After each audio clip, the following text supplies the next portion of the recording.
드디어 야고보서의 마지막 시간입니다. 지난 시간 동안 야고보서를 통해 우리는 믿음과 행위의 사이에서 실질적인 가르침을 배우며 우리가 지속해서 잊지 말아야 할 중요한 삶의 방향성을 깨달았던 시간들이었습니다.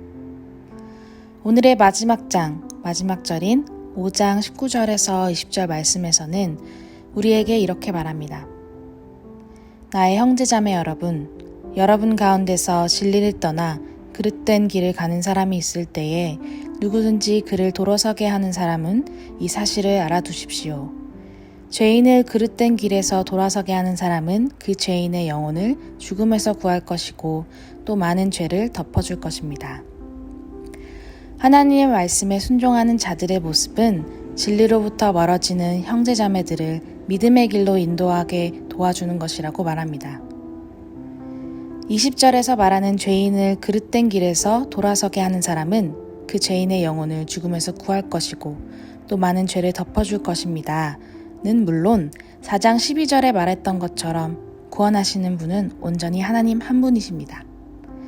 그렇다면 여기서 말하는 죄인의 영혼을 죽음에서 구하는 것, 그리고 죄를 덮어주는 것은 어떤 의미일까요? 예수님을 믿는 우리들의 죄는 그를 통해 죄사함 받았고 우리는 하나님의 자녀로서 살아갑니다. 우리의 구원은 행위로 받는 것이 아닌 오직 믿음으로 받는 것입니다. 믿음으로 받은 구원은 없어지는 것이 아니며 영원한 것입니다. 야고보가 말하는 진리를 떠나 그릇된 길을 가는 하나님의 자녀들의 영혼을 죽음에서 구하는 것은 그들의 구원의 믿음을 지킬 수 있도록 돕는 공동체, 교회를 말하는 것입니다. 그리고 이 공동체가 죄를 덮어주는 것은 그들의 죄를 정죄하거나 혹은 없던 일처럼 쉬쉬하는 것이 아닌 그 죄를 함께 끌어안고 그 죄에서 벗어나도록 도와주는 것입니다. 진짜로 우리의 형제자매를 사랑한다면 우리는 그들을 잘못된 길로부터 돌이켜주어야 합니다.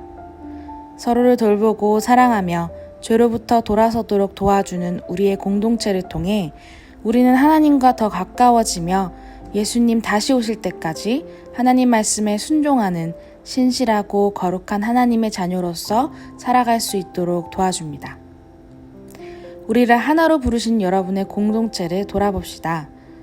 주일에 한 번 보고 인사하는 것이 전부인 우리의 모습이 아닌 서로의 아픔과 고통, 기쁜 일과 감사한 일, 해결되지 못한 죄의 문제, 그리고 무엇보다 하나님과의 관계 등 서로를 사랑하고 있는지 돌아봅시다. 하나님께서 주신 우리의 형제자매를 위해 함께 기도하고 사랑하며 살아가기를 소망합니다. 적용 질문입니다. 죄에서 벗어나지 못하는 이들이 주변에 있나요? 그들을 위해 먼저 손을 뻗어보는 것은 어떠신가요? 하나님께서 주신 공동체에 마음을 다하여 시간을 보내고 있나요?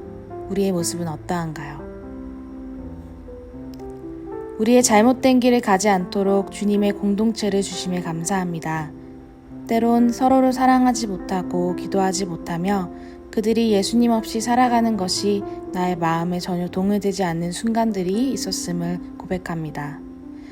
주신 공동체에 감사함을 느끼며 머리 대신 예수님을 통해 하나로 부르심을 기억하며 서로를 사랑하는 공동체가 될 수 있도록 인도하여 주세요. 사랑이 많으신 예수님 이름으로 기도합니다. 아멘. Embrace Jesus. Embrace people.